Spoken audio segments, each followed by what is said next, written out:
gye twogeraganyamu n'abantu.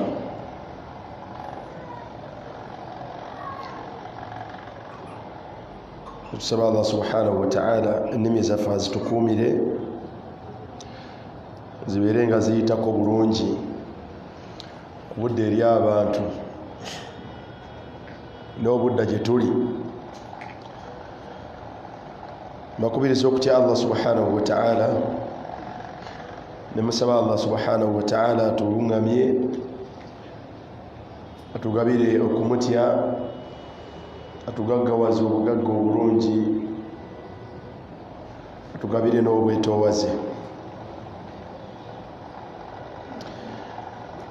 Saba Allah subhanahu wa ta'ala okusaasira kwe n'emirembe gye ku mubaka we Muhammadin sallallahu alayhi wa sallam, oyo Allah gwe yatuma nga rahmatan lil alamin, nga kyakusaasira eri ebitonde bye byonna. Fakana yarham jamia khalaiqi llah, kyova omusanga nga yalinga asaasira ebitonde bya Allah byonna.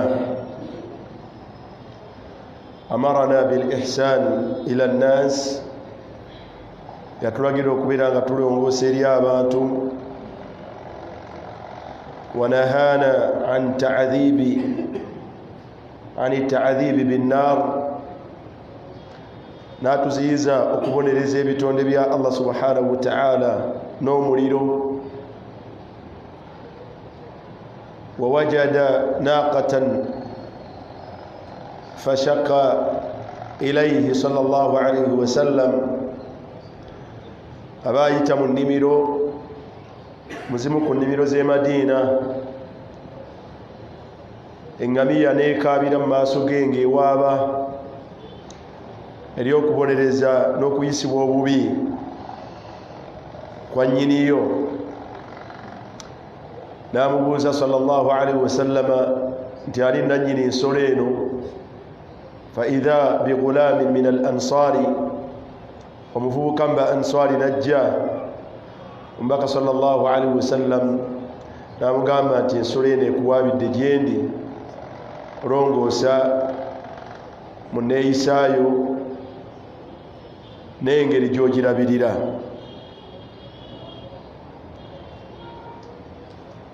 Yatulagira okusaasira bye tugenda okutta, n'atulagira okulongoosera ebyo bye tusala. Fa idha qataltum fa ahsinu alqitlata wa idha dhabahtum fa ahsinu aldhibha. Yarhamu as-saghir, mbaka yasaasiranga abato. Wa yudaa'ibuhum, era nga azannya nabo. Olaba bwe yasanga muto wa Anas bin Malik eyazannyazannyanga n'ekiddole ky'ekinyonyi, n'amubuuza nti ya aba Nughayr, ma fa'ala Nughayru, wange gwe taata wa Nughayr, ka Nughayr kali katya?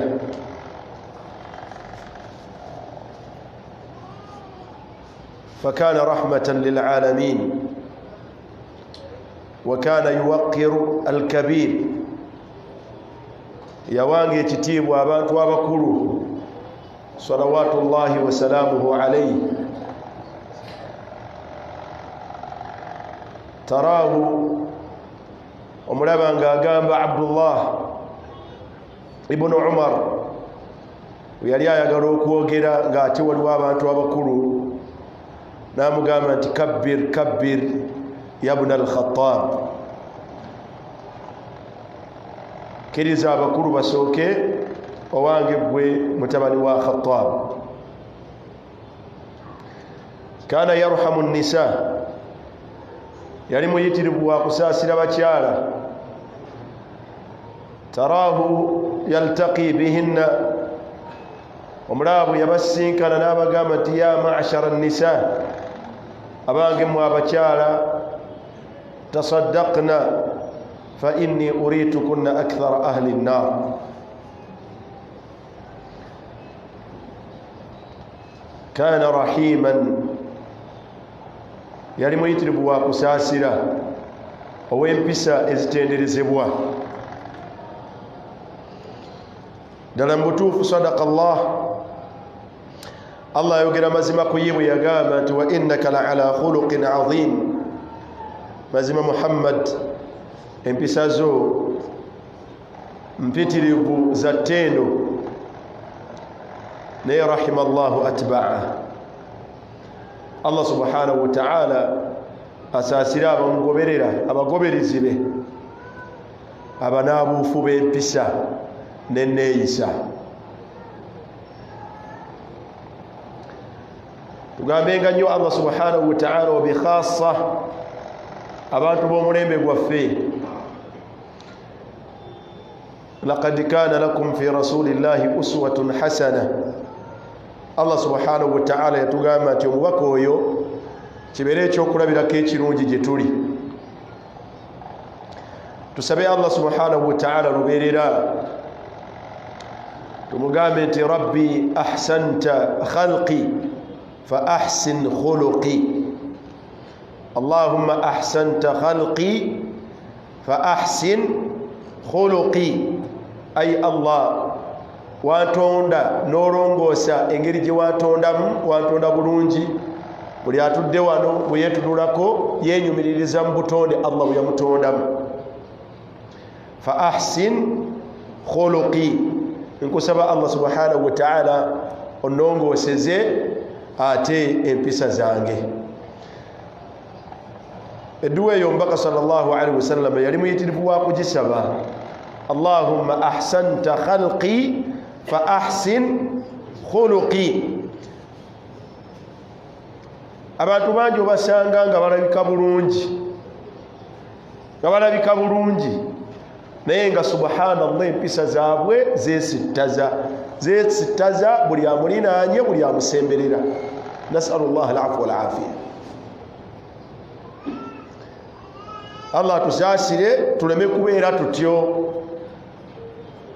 wabula tugezeeko okugoberera omubaka sallallahu alaihi wasallam. omubaka yali wa mpisa na neeyisa nnungi.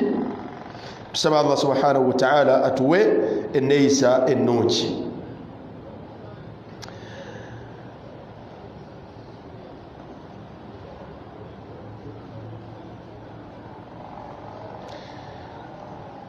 tunuleko katono tatimmatan lilfaida, okujuliriza. wa qabla dhalik twalaba mu darusuna au fi durusina almadiya, mu misomo gyaffe egyayita, twalaba nga omuntu agwana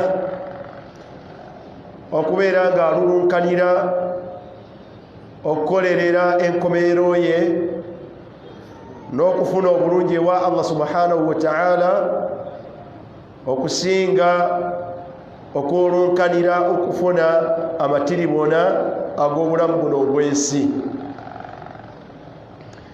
bw'aba agafunye mu ngeri ennungi fabiha wa ni'ma, bw'aba nga tagafunye naye ng'ali ku buluŋŋamu nga musiraamu era ng'agezaako okukola emirimu emituufu, aba yeesiimye.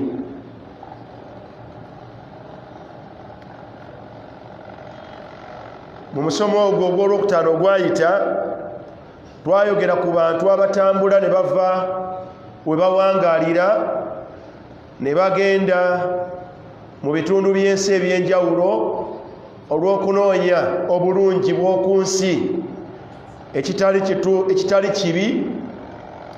kibi.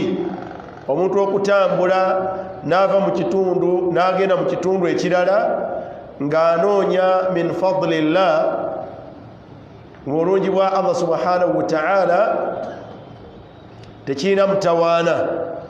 ebbanga lyamala ng'obulungi bw'anoonya, anoonya obulungi min alhalal.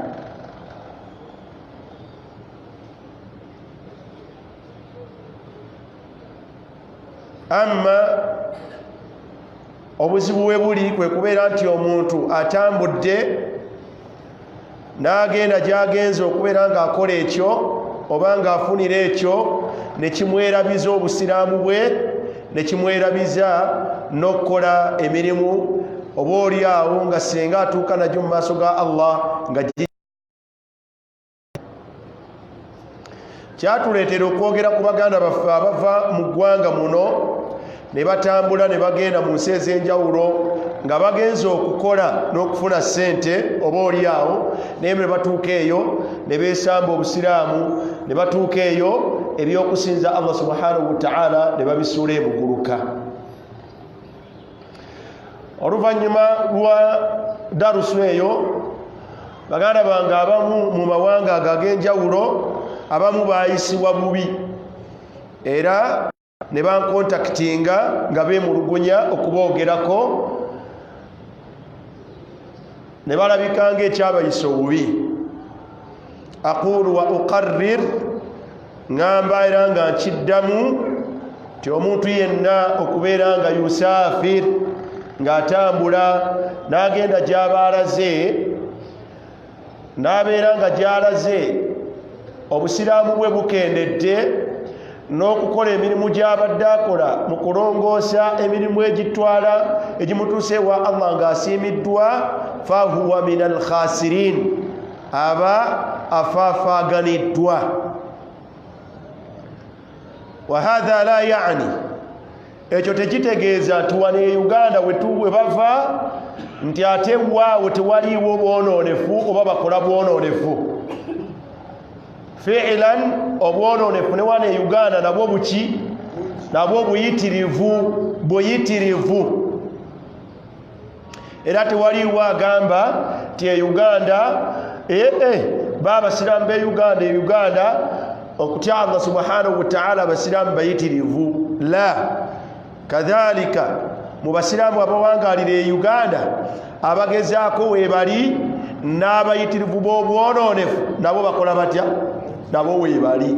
Omuntu yenna abeere nga ali wano obanga atambudde mwana wattu bw'akola obusiraamu bwe ne bubwonoonekako aba afeebye.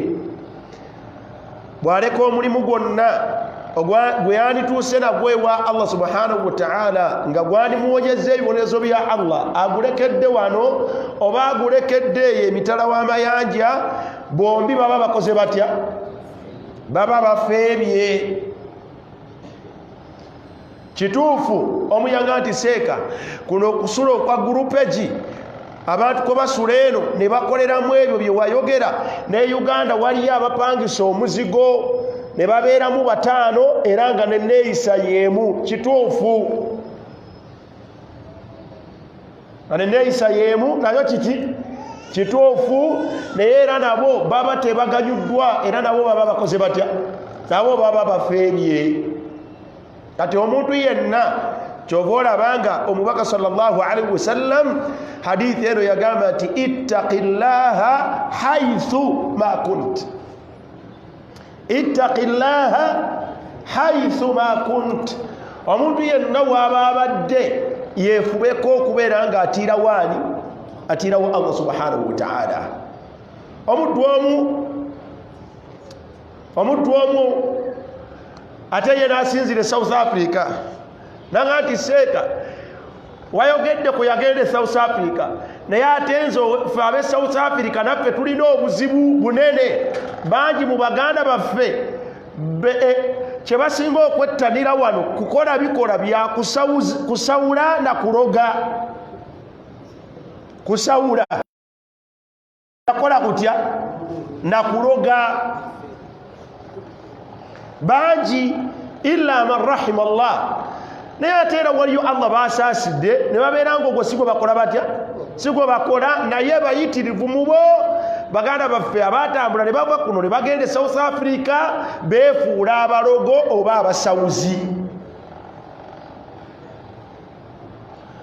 Oluusi nina embeera mbi nti oyinza okunoonya ekiyinza okunnemesa okwogera ku nsonga ne kikubula.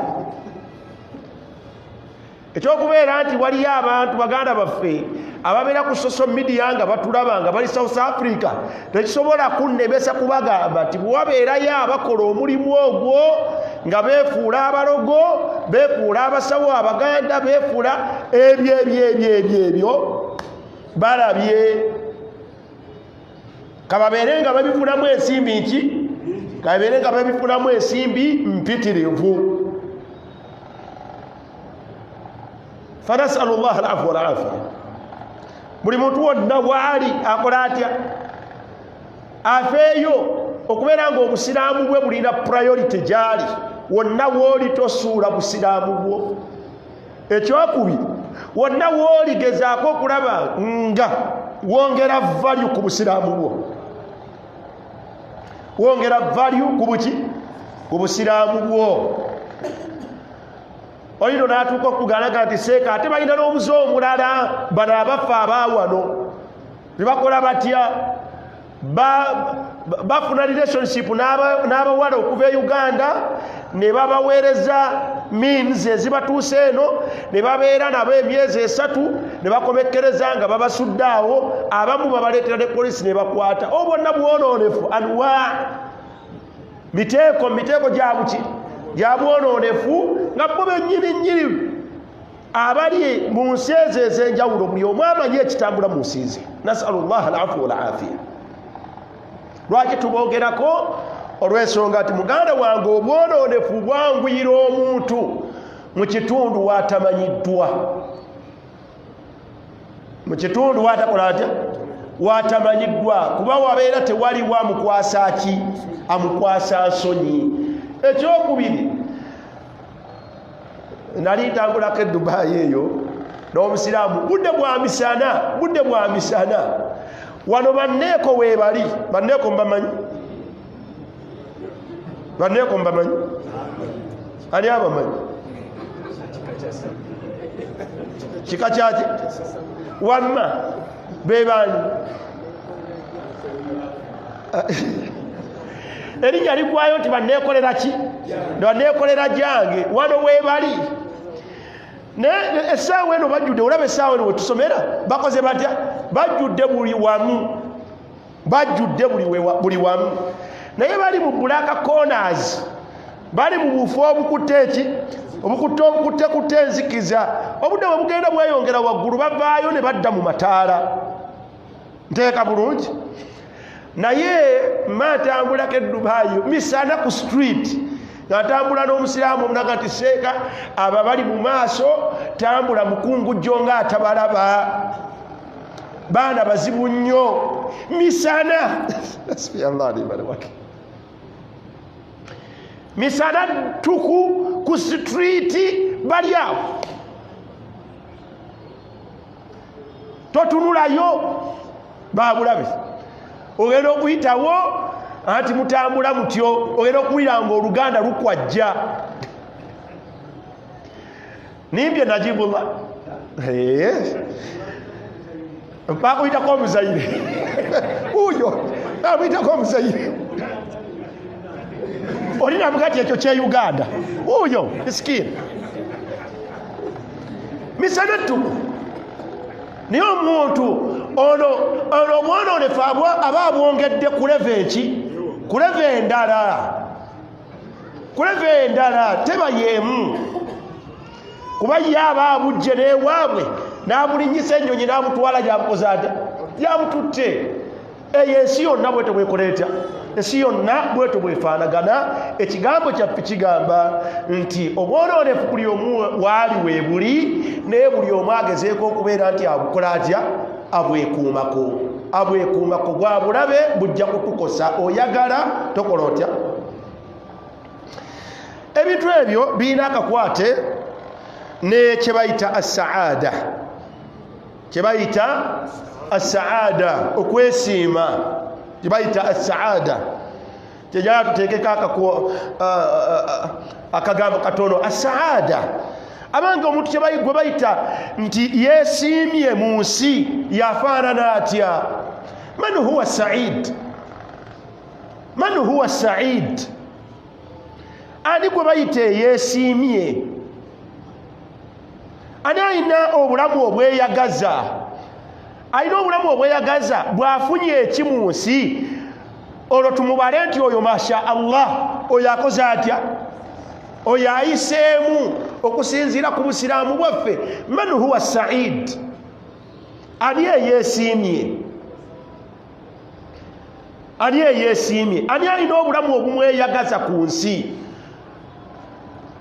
Wejajinga ddi nti kati wooli alhamdulillah, biki byosobola okubeera nti bw'obyerabako mu bulamu bwo ne weebalira mina suada, ne weebalira mwabo abakola batya? Abeesiimye mu bulamu buno obw'ensi. Man huwa said? Ekigambo as-saada kyetwagala okutunulako katono. Saba Allah kitugondeze.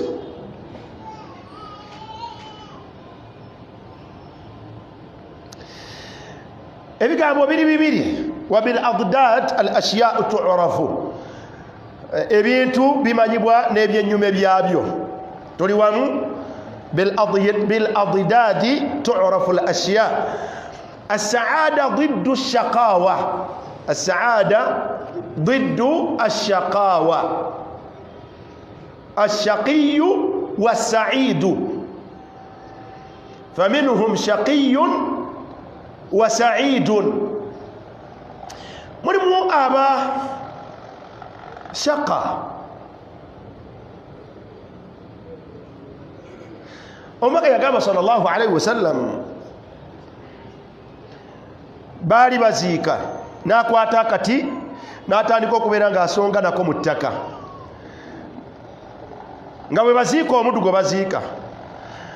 Bwe yakkakkanako wansi sallallahu alaihi wasallam, ne basahaba ne bakkakkana wansi, kyava agamba nti ma minkum, kale kyewuunyisa tewaliwo mu mmwe fenna nga bwe tuli wano, illa waqad kutiba maq'adahu min annar wa maq'adahu min aljanna. Ku fenna wano tewali okujjako nga Allah buli omu yamuteekerateekera ekifo kye mu jjana, n'ekifo kye mu muki, n'ekifo kye mu muliro. Ne bamubuuza nti ya Rasulallah, bwe buba bwe bityo fabima al-amal, kati ate olwo tukolera tutya? Lwaki tukola? Lwaki tumenyeka tukole? Afala nattakilu ala ma kutiba lana, ndowooza twandibadde tweyinulira ku ekyo Allah kye yakola atya, kye yatukakasaako n'atuwandiikako. Tulindiire bulindirizi buli omu azinga emikono akole byayagala, era ojja kukomekkerereza eyo Allah gye yakola atya, gye yasalawo nti gy'ogenda okukomekkerereza. Omanyi omubaka sallallahu alaihi wasallam kye yabaanukula, yabagamba nti i'malu, nedda si byakutuula butuuzi osaleko ng'olindirire gye biriddira. I'malu, ekituufu buli omu agenda akola atya, agenda akole. Wano woba onootinga yaga nti fakullun, naye buli omu muyassarun lima khuliqa lahu. Nasalu llah alafu walafiya. I'malu, buli omu genda mu nsi, beeramu ekiseera Allah mwakuteereddemu, naye manya nti buli omu Allah agenda mumugondeza muyo, okukolera muyo, lima khuliqa lahu, ebituukagana n'ekyo Allah kye yamutondera. Mu nsi muno ebikolwa ebyo byolaba, wallahu khalaqakum wama ta'malun wama taf'alun, Allah yabatonda n'ebikolwa byammwe bye mukola. Buli omu muyassarun lima khuliqa lahu. Ebintu bino waliwo abagonderwa eswala, ne wabeerawo abagonderwa butasaala. Waliwo abagonderwa okwebikkako nga kyekibagondera, ate abalala bagonderwa kuyita bwe. Waliwo abagonderwa ate abalala bagondebwa bwa malaaya. Waliwo abagonderwa okusaddaaka, ate abalala ebibagondera bukodo. Waliwo abagonderwa ng'ebibanguyira kugondera bazadde baabwe, ate omulala ekisinga omugondera kuliisa muzadde we kakanja, kumuyisa bubi. Waliwo olinga okugondera omwami we kyekimugondera, ate omulala ng'ekimusanyusa mwami we kumufunamu buzibu. Omulala ekimusanyusa kuyisa mukyala we mu ngeri emuwa essanyu emutebenkeza, ate omulala bw'alaba mukyala we ng'akaaba, olwo ng'afuna essanyu. I'malu fakullun muyassaru lima khuliqa lahu, mukole naye mumanye nti buli omu ayanguyirizibwa ebyo ebituukagana n'ekyo Allah kye yamuteekerateekera. otegera byenjogera n'atunnyonnyola nagati faman kana min ahli saada kigambo kyembadde nnoonya kizze mu hadithi eyo faman kana min ahli saada Allah gwe yatonda n'amuteekateeka nga waakubeeramu abo abagenda okufuna okwesiima faman kana min ahli saada Allah gwe yatonda nga waakubeeramu abo abagenda okwesiima yagamba sallallahu alayhi wasallam ti fa innahu yuyassaru lahu bi'amali ahli saada mazima Allah amwanguyiriza n'amugondeza emirimu mu nsi muno egimutuusa mu kwesiima lw'anaasisinkana Allah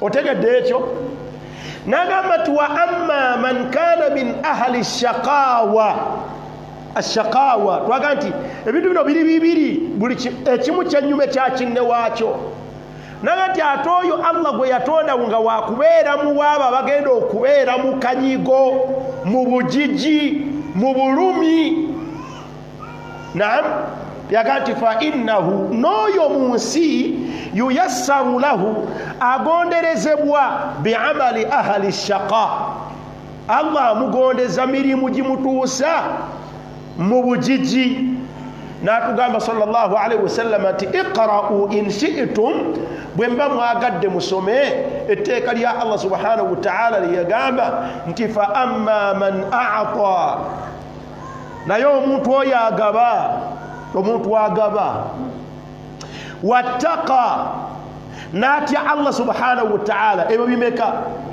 wasaddaqa bilhusna wasaddaqa bilhusna nakakasa obulungi obuli ewa Allah nga bukuŋŋaanyira mu kusonyiwa kwe n'ejjanaye n'okusaasira kwe naam wasaddaqa bilhusna Allah yagamba nti fasanuyassiruhu lilyusra nja mugondeza oyo emirimu egimutuusa ku bulungi obwo abo abatadde ku mabbali n'agamba nti wa amma man bakhila naye ate woolabanga oyo omukodo bakhila bukodo eri yagambye nti a'ta naye ate olaba bwaleese omukodo ku sayidi endala wastaghna naye gaggasa neyeefuula ow'ekitalo wakadhaba bilhusna bamugamba nti kino kyekyandikugasizza buwandikikoze mu nsi kyandikutuusizza mu bulungi ewa Allah wakadhaba bilhusna gatereka naawe ebyo byawa byadde ebyo tabikakasa kadhaba bilhusna yagamba nti fasanuyassiruhu Allah aga nti ow'engeri eyo ojja mulabanga ebimugondera ebimwanguyira okukola lilusra ajja kwanguyira kola mirimu gimutuusa mu bujiji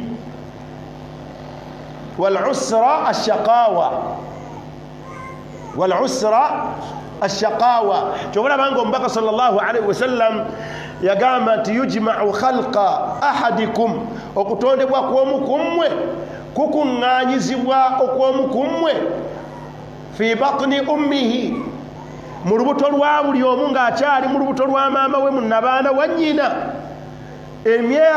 emyezi 4 zennaku 120 najjula thumma yursalu ilayhi malak oluvannyuma Allah n'amusindikira malayika n'abaako ne byamukolako naye mu byo yagamba nti n'amukakasaako wa shaqiyun am sa'idun n'amukakasaako munnabaana wa maama we nti anaaba kiwaji oba anaaba mu abo abaneesiima kikakasibwa ku muntu ng'ali mu luki ng'ali mu lubuto lwa maama we as-sa'ada as-sa'ada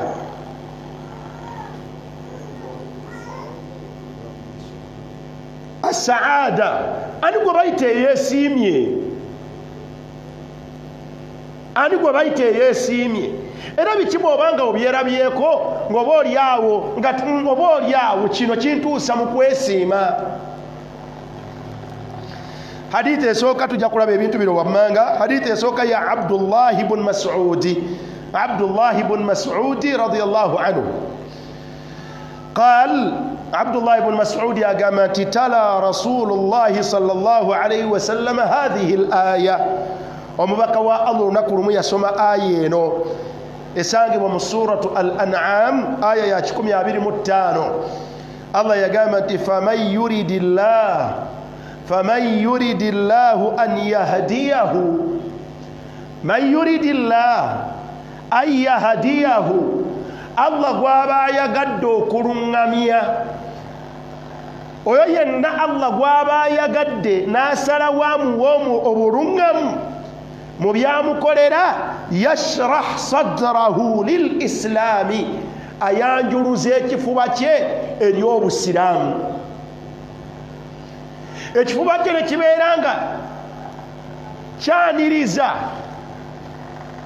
nekyanjumiriza nekyagala obusiraamu n'ebikolwa by'obusiraamu. Allah gwaba ayagadde okubeera nga alungamya mu byamukolera omuntu oyo ayanjuluza ekifuba kye eri obusiraamu. Aya egwayo etya? ومن يريد أن يضله يجعل صدره ضيقا حرجا كأنما يصعد في السماء. لا إله إلا الله. نياتي الله قوابا يقدو كبوزة وما جاء مقولنا يجعل صدره ضيقا أفولي كفوباتين ومتما بوينغا مفوندا nga mufunda haraja nazitowerebwa olusitowererwa bwotalabanga obusiraamu bwennyini n'ebikolwa eby'obusiraamu. Yatuuka okugamba Allah subhanahu wa ta'ala nti kaannama yasaadu fi ssama, ng'alinganga aweerebbwa oluwalo olw'okuwalampa agende mu ggulu.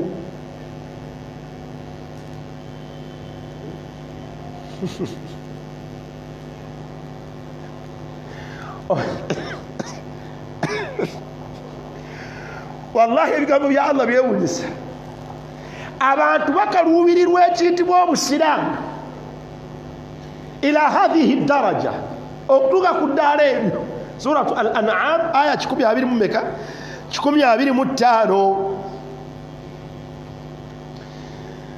Abantu bakaluubirirwa ebikolwa eby'obusiraamu n'olabanga olusozi lw'omusindiseeko gamba nti owange omuntu asaalako, n'olabanga swala ya ddakiika 7 naye ng'obukaluubirivu bwagiwuliramu tobulabangako. Arada Allahu an yudilla kaannama yas'adu fi ssamaa. Allah yagaa nti kadhalika yaj'alu Allahu rijsa ala alladhina la yu'minun. Bw'atyo Allah bw'ateeka arrijisa envumbo ku bantu abatamukkiriza Allah. Kati omubaka sallallahu alaihi wasallam olunaku lumu Abdullah ibn Mas'ud atugamba ati omubaka yasoma etteeka eryo. Qaalu ya Rasulallah, ne bamugamba nti owange omubaka wa Allah, ma hadha ash-sharh, kwanjuluza kyokwo Allah kwategeeza nti ayanjuluza omutima gwe, ayanjuluza ekifuba kye eri obusiraamu. Qaal, njagala obeere atentiivu nnyo. Qaalu, bano baayogera ne baba mubuuza mu Bwarabu naye ebigambo biri mu Luki, naye tebategedde Allah yanjuluza atya ekifuba kino n'akyanjuliriza omuntu eri obusiraamu. Nabamuuza nti ya Rasulallah, atya, in which way? Allah akikola atya? Qaal, omubaka n'abanuku n'abagamba nti nuurun, kiba kitangaala yukudhafu bihi fil qalbi. Allah akiteeka buteesi mu kitangaala Allah kyateeka obuteesi mu mutima gw'omuntu kitangaala kwakayakana Allah akuteekera omuddu mu mutima gwe bikyali bizibu. Qaalu zati ya Rasulallah owengo mbaka wa Allah fahal lidhalika min amaratin tu'raf fahal lidhalika min amaratin tu'raf ekyo kiinayo obubonero bw'osobola okukirabirako ti omuntu ono ekifuba kye oba ekifuba kyange bwe neetunuuliddemu ndabanga ekitangaala ekyo Allah yakimpa mpulira nga omutima gwange mwanjulukufu eri obusiraamu bubonero ki bw'osobola okukirabirako. Qaala naam omubaka n'abagamba nti ye kirina obubonero. Qaalu ne bamubuuza wama hiya ya Rasulallah obubonero obwo bwe buluwa. Qaal omubaka n'agamba sallallahu alaihi wasallam al inabatu ila daari lkhuludi kabonero akasooka al inabatu ila daari lkhuludi ye muntu okubeera nga akolerera eri ennyumba ey'okubeeramu olubeerera. al inabatu ila daari lakhira daara alkhulud okukolerera ng'omuntu ali ku nsi naye ng'amaanyi ge agasinga akolerera kubeera nga ku lunaku lw'enkomerero anaabeera bulungi. bw'olaba ng'osinga kukolerera ng'ofuba ofaayo okubeera ng'okolerera addaara al-akhira daara al-khulud akthar okusinga bw'okolerera hadhihi ad-dar al-faniya okusinga bw'okolerera obulamu buno obuggwaawo fala'alla oba olyawo fiika shay'an wandibanga olimu oba olyawo ku kitangaala kino yandibanga ekifuba kyo Allah subhanahu wa ta'ala yakikola atya yakigaziyaako biri wala nno ebyo nno byolaba biri wala eyo kyokka kyokka bw'olaba engeri gye tuvuganyaamu kukolerera akhira min adhafi nnas ojja tusanga nga tuli mu bantu abasingo yejja yetusembyayo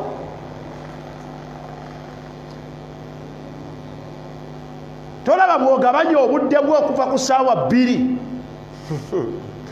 olaba kuva ku ssaawa 2 w'oyingira mu ofiisi Sulaiman paka lw'ogivaamu ku ssaawa 11 ow'ekitiibwa Allah akwetaazaamu eddakiika 2 fi daari al-akhira ogw'obwetteeka salaatu dhuhuri ne salaatu al-asri naye weesanga tozisadde naye ng'ate dawaamu tugiyita tutya dawaamu oluwala olwo olw'okubeera nti bakusasule lw'olukola nga tosuddeemu wadde eddakiika tosinga kukolerera kyolowooza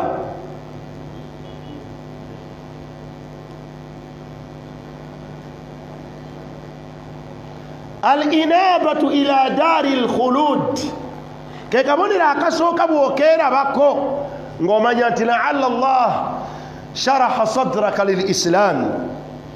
Ekyokubiri yaga nti wattajafi ani daari lghurur n'okutwala ensi eno n'amatiribona gaayo kinene wattajafi an daari lghurur obutatwala nnyo n'otamalibwamu nansi eno n'amatiribona gaayo weraba otya ng'etutwala nze ng'empulira etusika ani bw'oyinza okugamba nti obutasulaku mukalina si nsonga nnyo ani bw'osobola okukigamba ekyo akitegeera ani bw'ogamba nti obutabaako mukulembeze wamutendera bwonna si kinene nakukkiriza era ajja kukusomera aya wala tansa nasibaka min ad-dunya. Leka naawe wano tegwa kufiirawo. Tajafi an dari al-ghurur.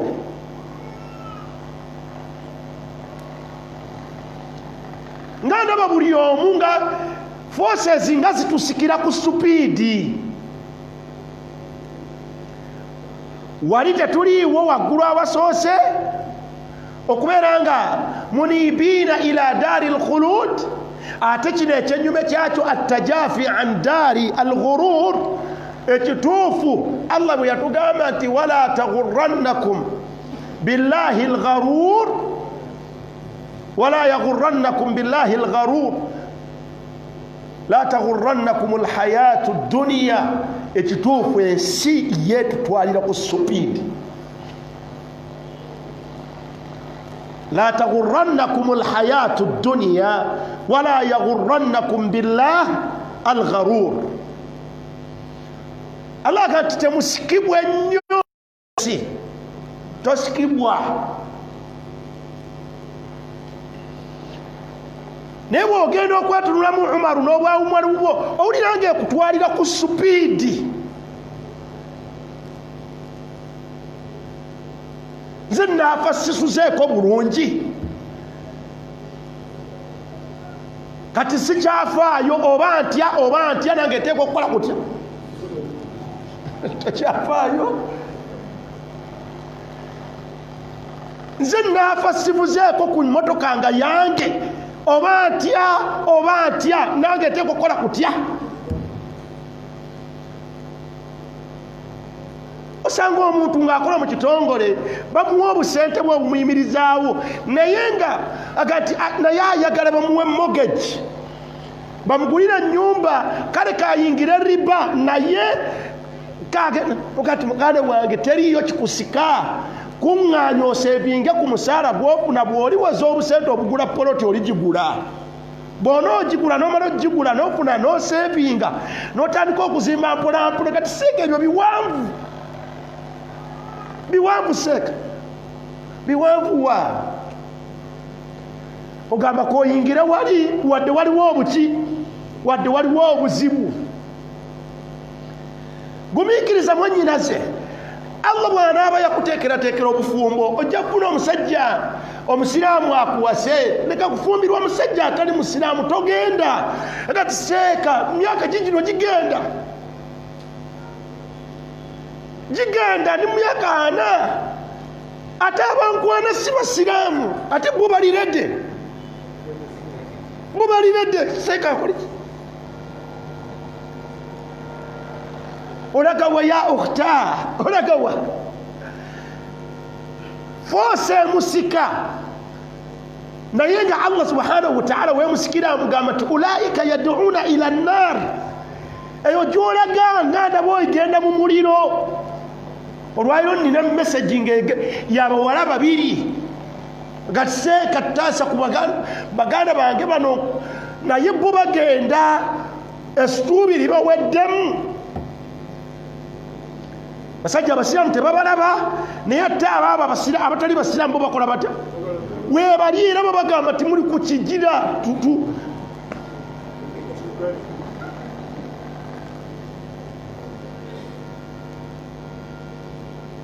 Tolaba bwe bagenze bannyinaffe tebagenze.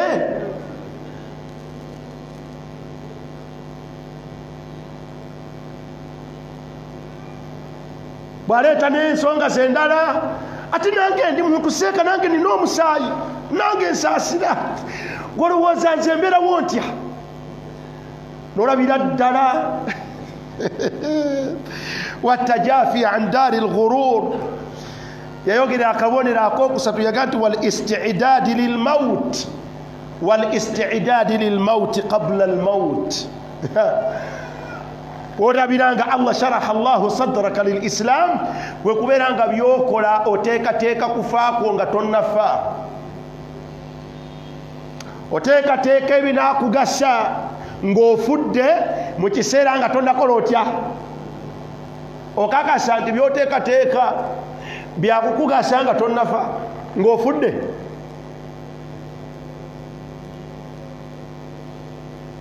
Mulowooza bye tukola tweteekerateekera luvannyuma lwa kufa? Wallahi la, wallahi la.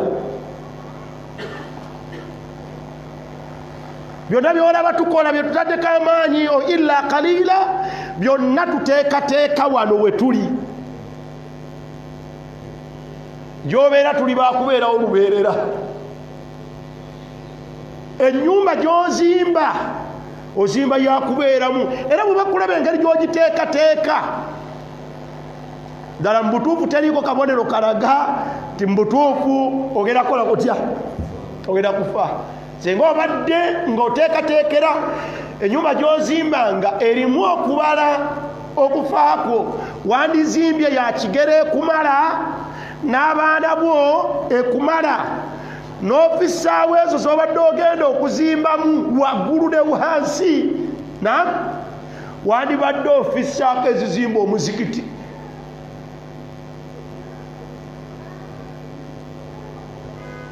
Naye ozimba ennyumba ya miliyoni 4 ng'ey'ebibiri yabadde ekumala.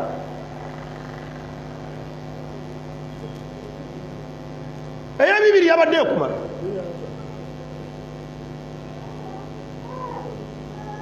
N'otuuka okufa, subhanallah, abantu baganda baffe batuuse okufa ng'ennyumba ze baatandika tebazimaze. Sulaiman tonazirabako? La hawla wala quwwata illa billah. Naye olufa bakuteeka mu ddiiro ne basibawo kateni, ne balindirira okujjawo bakutwale n'ogireka emabega. Kino kye wakoze tekirina kakwate na baada mautika, na luvannyuma lwa kufaako tekirina.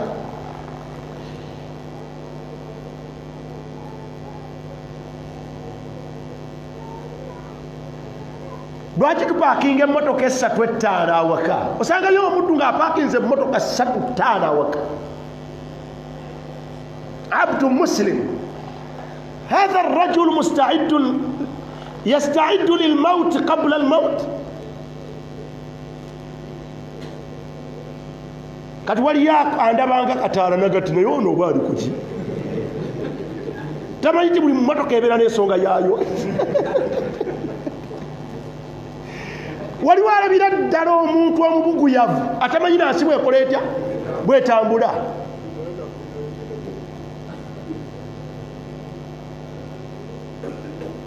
Boogere ku bye bamanyi nabo, bye batamanyi senga babikola batya, singa babireka. Bwavu bwe buboogeza, si bwavu nno muganda wange. Ayogera bino yoyo Allah bwe yagamba nti wama yantiqu anil hawa, wama yantiqu anil hawa, byayogera tabijja kwagala kwe. Naga nti in huwa illa wahyun yuha, buba bubaka kuva eri Allah subhanahu wa ta'ala. Bw'aba abatuusaako, bw'aba agambye tikwolabira nti omuntu Allah yayanjuluza ekifuba kye eri obusiraamu akabonero, yaga nti wal isti'daadi, omulabanga mu bulamu bwe yeteekerateekera ebikolwa byakola biteekateeka lil mauti, yeteekerateekera kufa kwe qabla al mauti, nga tannakola atya, nga tannafa. Entambula yo teraga, entambula yo teraga tolina kye weteekerateekera, wabula entambula yo eragira ddala nti gwe wano wooteekateeka wooli.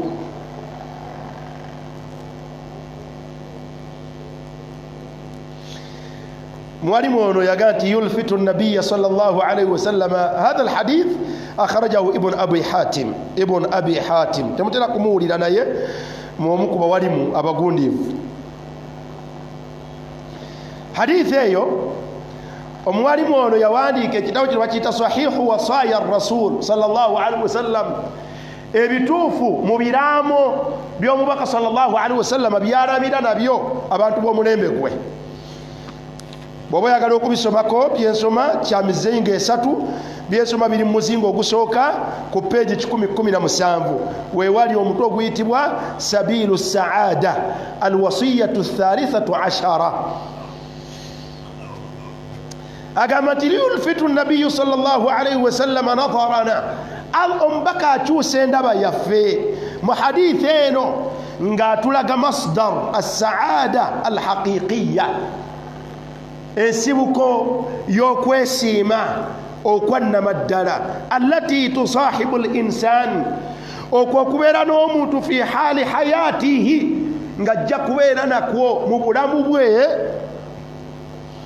wa ba'da mamatihi, n'oluvannyuma lw'okufa kwe.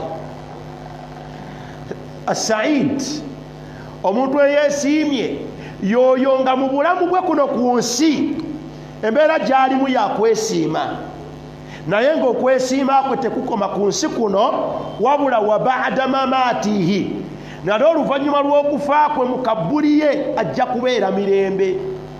Si mu kabbuli mwokka, wa hatta ba'da al-qabr, nga n'oluvannyuma lw'okuva mu kabbuli era ajja kubeera biki? Ajja kubeera mirembe. Hadha huwa saidu, oyo yali yakola atya? Yali emirembe.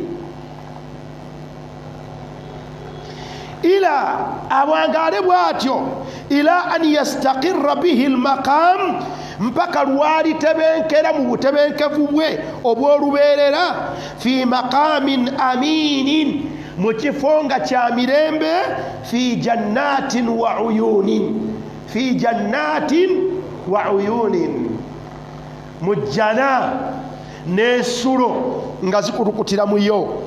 Hina yuqalu lahu, Allah wali mugambira, bwe bali mugambira waliman ma'ahu, ne bagenda okubeera nabo, Allah bagambe nti salaamun alaikum. Bagenda kutuuka ku ddaala, ku nkomerero y'obulamu bwabwe bwonna nga batambudde bayise yonna gye bayise, batuuke kubeera nga Allah bakakasaako abagambe nti salaamun alaikum, mubeere mirembe. Okuva n'olwaleero mubeere biki? Mubeere mirembe, ng'ekyo mukifuna bima sabartum, olw'okugumiikiriza kwe mwagumiikiriza. Mulina we mwali ne muguma, mulina we mwali, olowooza wo we baali, wo we baali ne baguma. Fi dduniya salaamun alaikum bima sabartum, emirembe egyo mugibeeremu, ejjana erimu mirembe myereere, naye Allah baga nti mugibeeremu nga mugenda kubeera mirembe pyuwa, naye ekyo mukifunye bima sabartum, lwa bugumiikiriza bwe mwagumiikiriza, gye mwakolera obugumiikiriza bwe wano mu nsi we tuli. Yagamba nti fa ni'ma uquba ddar, nga kyengera kyanju, nga kyengera kyanju abantu abo mwe bagenda okubeera. Aya yesangibwa mu suratu Ar-Ra'd, suratu Ar-Ra'd aya eya 24. Asaada kye bayita emirembe, olabye ng'agambye nti awanga yembeera eyo mwowangaalira mu bulamu bwo obw'ensi, nga n'oluvannyuma lw'okuva mu bulamu obwo ojja kubeera mirembe mpaka lw'olitebenkerera mu jjana. Allah akukakaseeko okubeera mu mirembe gy'olugenderevu. Hal anta mina suada, Umar bwe weekeberamu oli ng'embeera gy'olimu olwaleero ku nsi, baada mautika, oluvannyuma lw'okufaakwo ogenda kubeera mu mirembe. Bwe weekuba mu ttooki ne weekebera, olabira ddala nga senga Allah agerera wano, Allah agerera wano wooli, ishta saida, ku nsi owangadde oli n'emirembe. Wa ba'da al-maut hal satakunu suada, onoobeera mu bantu abalina emirembe oluvannyuma senga Allah agera. Obutabalwisaayo lisaadati anwaa, kye bayita emirembe n'okwesiima okwo kulina emiteeko giri ebiri. waliwo as-sa'adatu al-wahamiyya, waliwo emirembe egyo ffe gye tusuubira obusuubizi ne gye tulowoolezaamu. bwe boogera ku mirembe waliyo obwongo bw'abantu gye buddukira. Kati oyo yeesiimye masha Allah ali mirembe, waliyo obwongo gye bulaga. Ne wabeerayo ne as-sa'adatu al-haqiqiyya, ne wabeerayo ddala abantu abalina kye bayita emirembe. Ddala ekyo kye twogerako nga ku nsi bawangadde bulungi, nga ne bwe banaava ku nsi bajja kuba bulungi. Tusookere ku sa'adatu al-wahamiyya. Yaqulu rahmatullahi alayhi, agamba nti ekisooka abantu mwe balowooza kye bayita emirembe jamu'ul maal. Jamu'ul maal bweyongera kubeesiimye, obwongo bw'abantu ku nsi bugenda mu kukuŋŋaanya ssente, bugenda mu kukuŋŋaanya ssente. Era omuntu bw'aba talina ssente teyeeraba mu baki, mu bali mirembe. Ebigambo ebimu jja kukkiriza, ajja kusoma bisome.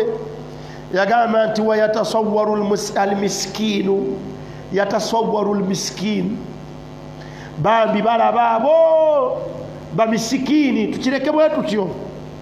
Gwe tomanyi misikini? Ani atamanyi masikini? Yatasawwaru al-miskini, bamasikini bo balaba anna al-maala huwa masdaru kulli khairin, balaba nga ssente ye bulungi bwonna. Era atalina ssente oyo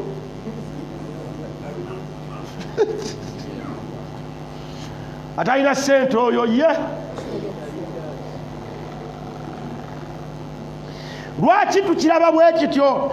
Anti bihi tukushafu lkurub, ssente gye weemalako ebizibu, esobola okugiramu ebizibu. Watazulu lhumum, byobadde olulunkanira bw'oba ne ssente eyo yangwirwa bikola. ويظل البائس مجتهدا في تحصيله من كل طريق, atazirina akola buli kyonna ekisoboka ne bwe kiba kyetaagisa kukwata makubo ga haramu omuntu agakwata afune ssente. ثم yatabayyanu lahu fi nnihaaya, naye ate ekyewuunyisa nti ku nkomero yaakyo kiyinza okweyolekera anna dhannahu, ti okulowooza kwokwo kwolowooza nti ssente ye buli kimu, mwana wattu nga si kituufu. Kam min ghaniyin, bamekam bagagga, la yara lissaadati atharan fi hayatihi, nga mbugagga bwe talaba ku mirembe. Wala tu'man fi ma'awaahu wa mathwaahu, nga mwana wattu yazimba ekiyumba naye ng'otulo tetujja. Bameka? Lwaki? Wa kam min ghaniyin, nga waliyo abagagga abalabwako yatamanna al-maut, nga mugagga naye nga yeegomba okufa. Wa yasta'jiruhu, era ng'alaba Allah amukeereyezza okumutwala. Nga mugagga naye ng'awulira senga afudde, wakati ono n'obugagga bwe yeegomba okufa, alaba akeereyo okufa.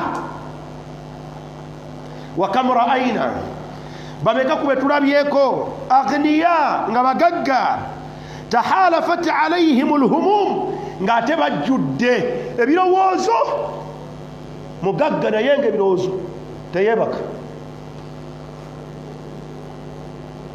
Najibullah, abagagga tebaliyo abateebaka, naye ng'ekibagana okwebaka birowoozo tebaliyo.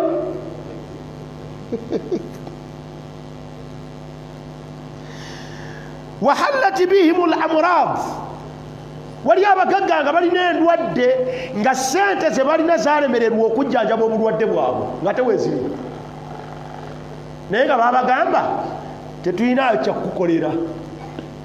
Ssente zirina bannange, tetulina obulwadde bwewalwala ne bwe ziba ssente tezikola zitya. Hal hum suada? Wa udkhilu almusihati annafsiya, muve ku zino ensi zaffe ennaku. Waliyo abagagga be bakwata ne babatwala mu bifo nga bakuumiramu balwadde, babatweka eyo mu maka gaabwe tebakyasobola kuwangaalirayo nga bagagga. Fama aghna anhum ma kanu yaksibun, nga byonna bye bakolerera ekiseera nga tebikyabalinako mugaso. Wa sadaqa Allahu al-azim. Ddala baganda bange Allah yayogera mazima bwe yagamba nti ayahsabuna Suratul Mu'minun aya 5:5. Allah yayogera aya eno yeta kufumitirizaako. Allah yagamba nti ayahsabun, abantu balowooza annama numidduhum bihi min malin wa banin, ti omuntu buli Allah lwamuyinjiwaliza mu byenfuna, wa banin, namuyinjiwaliza n'ezzadde, nusari'u lahum fil khayrat. Ti oyo kola baalina ssente ezivuluuja, kola baalina abaana abayitirivu, nusari'u lahum fil khayrat, tikayafuna ebyo obulungi bwalimu tebwogerekeka. Owekibwa Allah yagamba nti bal la yash'urun, lwakuba tebamanyi, tebafumiitiriza. Senga baali bamanyi n'okufumiitiriza nga bafumiitiriza banditunudde ne bamanya nti sente siye buli kimu, sente siye buli kimu. Era Allah subhanahu wa ta'ala mu suratu al-Humaza yalaga sente siye ddembe. Allah yagamba nti wailun, bajja kukaaba likulli humazatin lumaza, abantu abageya mu ngeri ez'enjawulo. Naye mu byabawaana nabyo yagamba nti alladhi jama'a maalan, naye obasanga nga bakuŋŋaanya ssente ne batokoma kuzikuŋŋaanya wa addadahu, ne bazituuma. Kuŋŋaanya ssente buli mwezi agenda n'akebera ku akawunti ng'obutitimba obuli eyo bweyongeddeko. Akolerera akawunti kola kutya? Kweyongerako. Kalla, owekibwa Allah yagamba nti layumbazanna fil hutama, ngendo mukwata musonseke mu muliro guyitibwa hutama. Wama adraka mal hutama narullahi almuqada. Allah yagamba nti ogwo gwe muliro gwa Allah ogwakumibwa edda, allati tattali'u ala al-af'ida, gutuuka buli kanyobero k'omubiri. Tattali'u ala al-af'ida,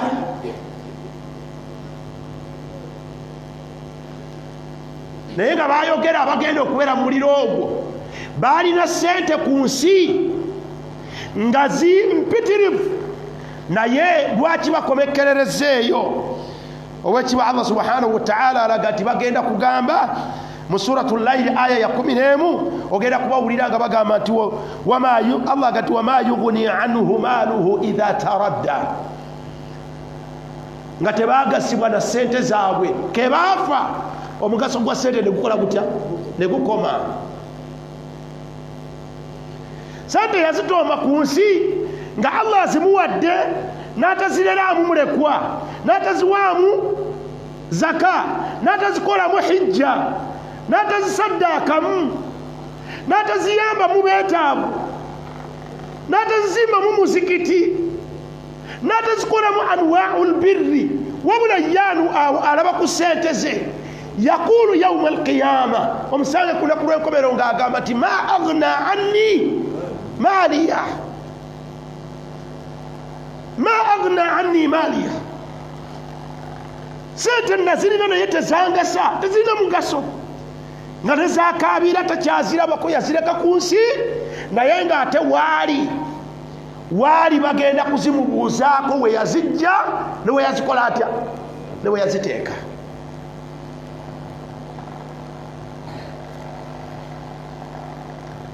Eyasiimye okwesiima si ye ssente.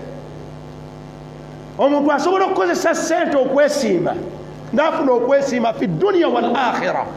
Kuba omubaka yagamba nti ni'ma almaalu salih, naye asobola okukituukako ekyo ali ogu omuteriyo wakubiri. Omubaka yagamba sallallahu alaihi wasallam nti ni'ma almaalu salih, kyabbeeyo omuntu okubeera ne ssente nga nnungi nga ntuufu. والذين يملكون الأموال الصالحة، abalina ssente entuufu babalibwa ku ngalo. Akakwakulizo kokka akasoose abakatuukiriza abakatuukako babalibwa ku ngalo. Ni'ma almaalu salih, kyabbeeyi ssente nga nnungi nga ntuufu. N'aleetaako okubiri n'agamba nti lirajuli salih, nga Allah azitadde mu mikono gy'omuntu nga gwaziwadde ate muyitirivu wa kukola mirimu mituufu. Awo nawo wazibu. Akokubiri rajuli salih, abantu Allah bawa ssente ne bazikolamu obulungi babale. Majority kalla innal insana la yatgha an ra'ahu istaghna. Eyo ye majority.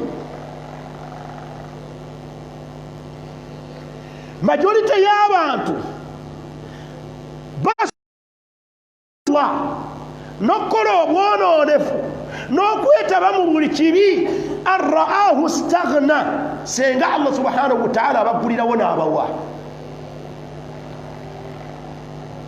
Kati tekifunika ebintu ebyo tebifunika. Almalu salih lirajuli salih, sente ng'ogifunye mu lirajuli salih, ate naawe n'obeera ng'oli mukozi wa bulungi.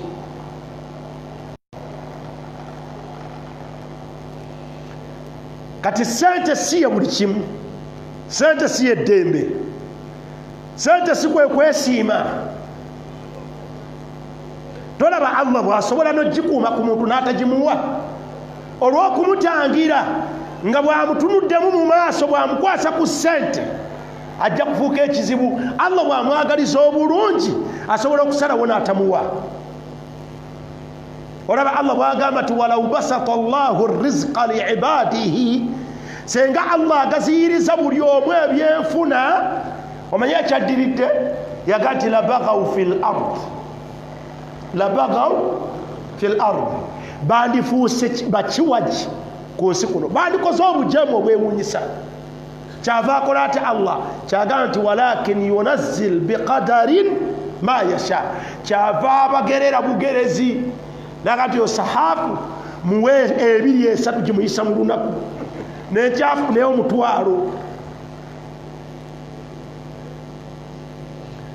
Oyinza okuba nga bwebuuza kirumira, lwaki nze Allah omutwalo lwaki tegumbula? Omutwalo nno gwo munnange tegumbula, naye nze sirabangakaawo mitwalo 5 nga ngirabakaawo. Abantu beebuuze. Bwe teweebuuza abasiraamu ngeri gye bawangaalamu nga bafuna ekyokulya ekya buli kanaku, naye nga kizibuwala okumusanga nga yakuŋŋaanyiza obukadde 2. Tebwewuunya Allah okubeera ng'amala ebizibu by'abantu. Bw'ogenda okuzzaayo abaana ku ssomero n'onoonya ng'onoonyeza kuzzaayo baana ku ssomero, ogenda okulaba ng'ozifunye era ozikwata ng'ozikola otya, ng'oziteekayo. bw'omala okubazzaayo ng'otandika okunoonya nga zibula. Himaya min Allah, kukuuma kwa Allah liabdihi, ku muddu we aleme kugenda. Senga n'amuwa ezisukka kuzimala ebyetaago n'agirako awakaawo ng'esigadde waawo, ng'atandika okulowooza naye nno kati zino zikole ki? Ojja kufuuka ekirala. Sente si ye buli kimu. Sente Muhammad si ye buli kimu. Taliyo munaku musiraamu yali afudde munaku wamulabako wanika omukono tigundi yafa munaku ewaffe wangi.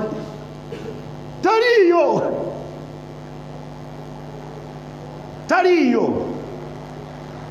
Naye enkola ya Allah subhanahu wa ta'ala, waliwo abantu nga Allah atukwatira watukwatidde, nasalullah alafu walafiya, ng'ate abakutuka yensonga nga kukyalimu akawuntu,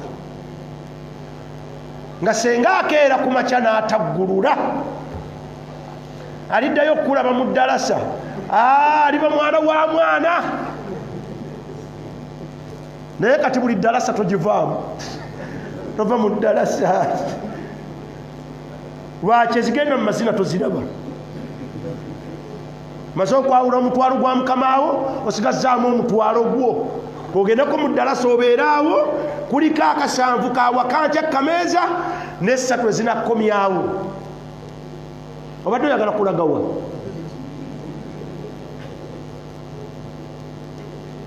Wangi hakadha ne tuwangala bwe tutyo.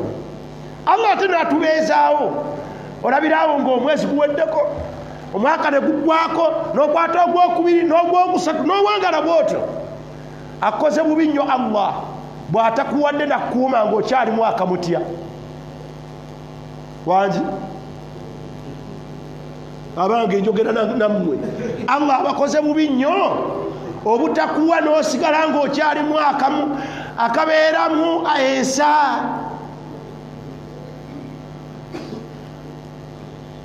akyuseemu Adamu aggulewo ogende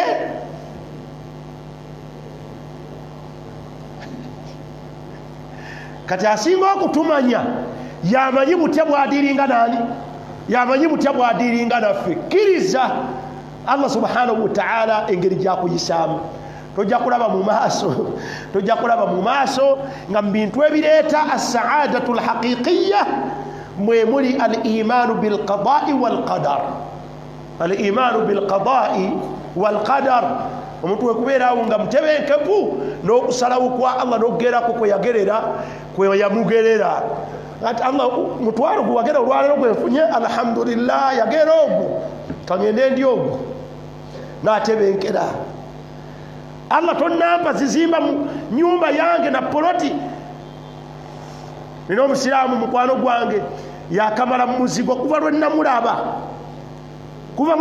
omwaka gwa 12 mpaka olwaleero ali mu muzigo n'abaana be ne mukyalawo myaka 19 ate tagukyusa weewo naye mutebenkevu era giraga ti alhamdulillah seeka Allah mpwezi gusasula kati mpezezza emyaka ekyo naye alhamdulillah ne mutebenkevu bw'olituukayo ku ekyo Allah kyeyagamba omubaka sallallahu alaihi wasallam kyeyagamba ku muddu naga ti ajaban li amri mu'minin ajaban embeera yeewuunyisa eyaani li amri mu'minin ey'omuntu akkirizaani Allah subhanahu wa ta'ala lwaki inna amrahu kullahu lahu khayr embeera yonna gy'abeeramu ebeera nnungi gy'ali lwaki awangaala bw'ati walaysa dhalika li ahadin illa li mu'minin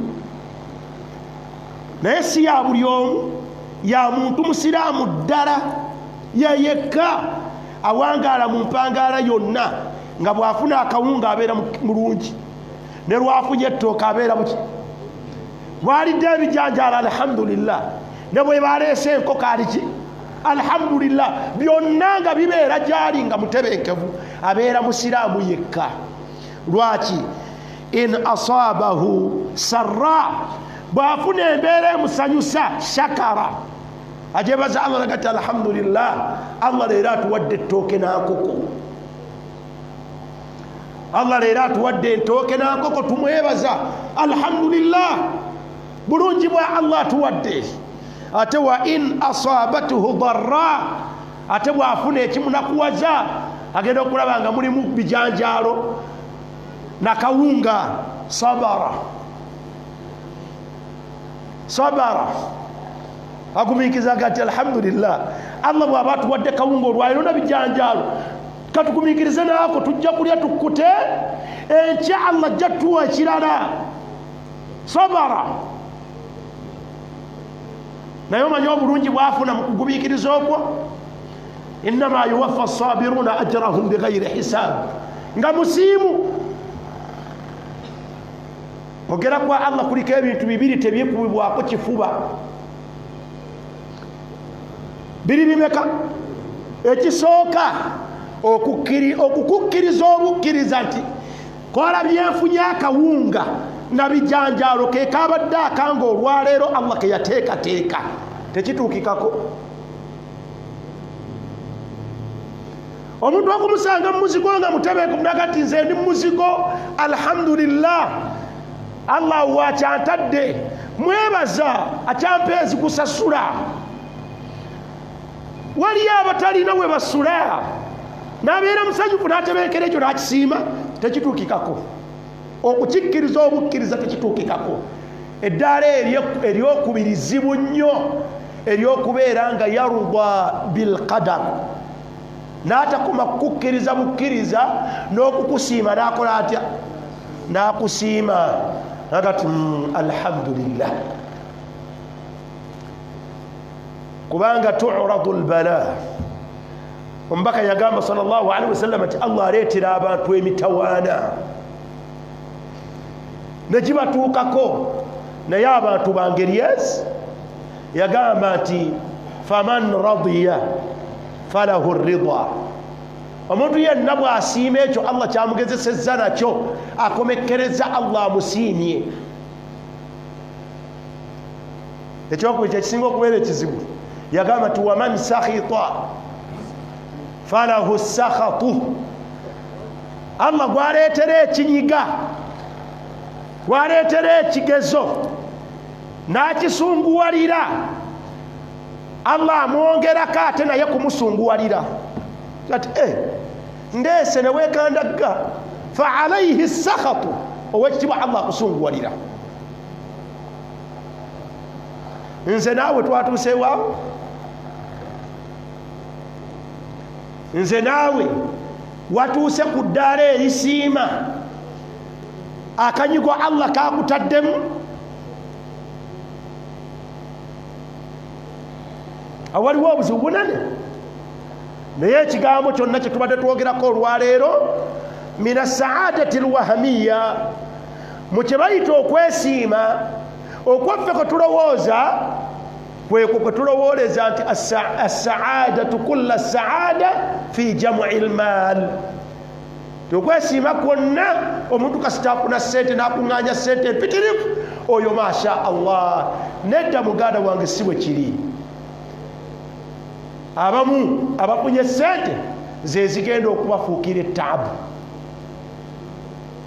abamu abafunye sente zezigenda okubafuukira ettaabu olw'ensonga nti bangi zezibabibiriddeko okwonoona kwonna kwolaba boonoona ku nsi ate ekyokubiri bwe bamala okwonoona ku nsi ow'ekitiibwa Allah subhanahu wa ta'ala agenda okubabonereza n'ebibonerezo ebyo n'engeri ey'okusatu mwana wattu qalilun ma yuslihun babeka batono nnyo abalongooseza mu ssente ze bafunye batono nnyo abalongooseza mu ssente Allah zakuzaata zabawadde saada eyokubiri etali ntuufu gye tusuubira gye tujja okugaziyako akatono omulundi ogujja insha Allah then tugende kwesembayo eyatuleeseza omusomo guno yeyokubeera nti assaada abantu bagirowooleza fil manasib manasibu mubitiibwa mbitiibwa abantu baggwamu nga bagoba ebitiibwa nga bwentuuka ku bwa imaamu bwabwe ku faiba mba mmaze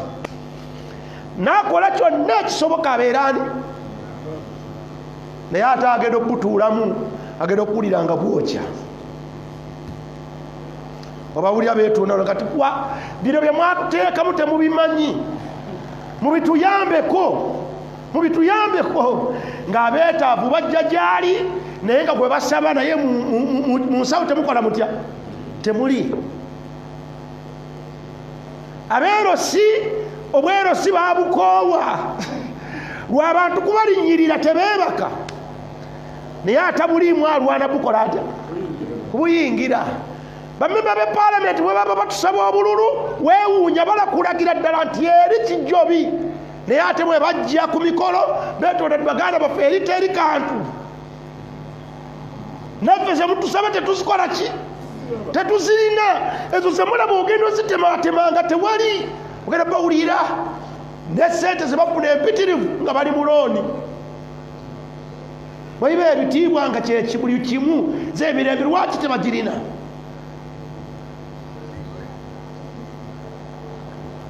bapulezidenti teri yalina bulamu bukaluubirivu ku nsi ngaabo be mulaba sibayi bapulezidenti bakako tebalina mirembe ate omuntu yeyegomba okukola atya okuyingira genda ku social media olaba abaana abato bwe bavuma abasajja abakulu genda ku social media olaba abaana abato zesikiriza ono Abdallah kunvuma otya gwani tebitubuguma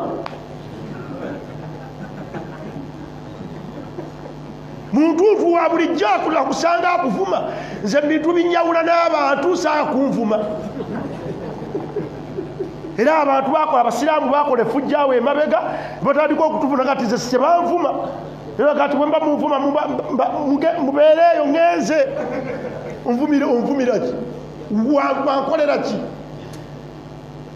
negenda ku social media olaba abaana amabujje abato bwe bavuma abasajja abakulu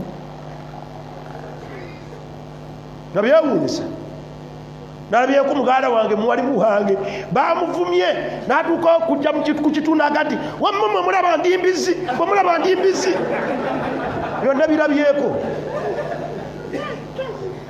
Jibuliru tonnabirabako bwe bibeera ng'ebitiibwa ye buli kimu lwaki omuntu atuuka ku mbeera efaanaganako bwetyo la bitiibwa si ye buli kimu ebitiibwa si ye buli kimu tusaba Allah subhanahu wa ta'ala atusaasire waliyo n'abalala wekitiibwa Allah bw'anaaba atuwadde obudde ng'atuwadde n'obulamu tujja kulaba twagala kutumuwulira saada kyeki era omuntu biki byakola n'abeera saidun fi dunya wa maadha wal akhirah subhanaka allahumma bihamdik ashhadu an la ilaha illa anta astaghfiruka wa atubu ilaik mukkirize tukomaawo سبحانك اللهم وبحمدك أشهد أن لا إله إلا أنت أستغفرك وأتوب إليك وصلى اللهم على سيدنا محمد وآله وصحبه وسلم والسلام عليكم ورحمة الله وبركاته.